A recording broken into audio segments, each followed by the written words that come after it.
should have numbered these because now I have no idea what part it is. This one is, what is the best way to deal with an addiction? And like I talked about with the self-harm earlier, I always tell the kids, I'm so proud that you recognize that this is an addiction, that this is something that isn't normal. One of the first things that we have to do before we get help is recognize and realize where we're at and what we're struggling with. The best way to deal with an addiction is to seek outside support. You need to tell somebody, whether that's you telling your parents, maybe having a friend with you that you trust and that you can sit down and talk with your parents, or maybe their parents, and say, I'm struggling with this.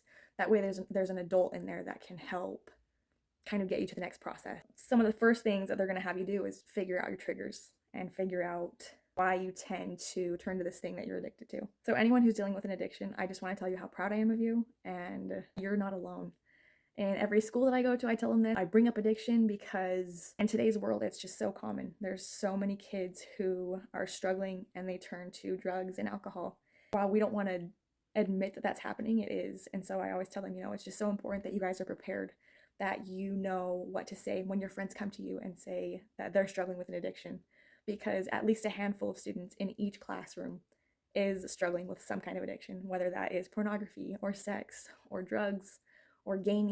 There are people who are feeling the exact same way that you do. They feel like they're trapped. They feel like they don't know how to get out, but they want to. They don't want this to be their life. So I'm proud of you, and I hope that you can have the courage to reach out and get help. It's not going to be an easy road. It's going to be something that you're going to deal with for a long time, and maybe even your whole life, to figure out how to get away from something that is really impacting you. But it's possible, and I want you guys to know that you're not your mistakes. We all make them. We do things all the time that are just stupid. Being able to move forward from those things are what gives you strength and courage and wisdom, and helps you become somebody with immense amounts of empathy and love for people who may be going through similar situations.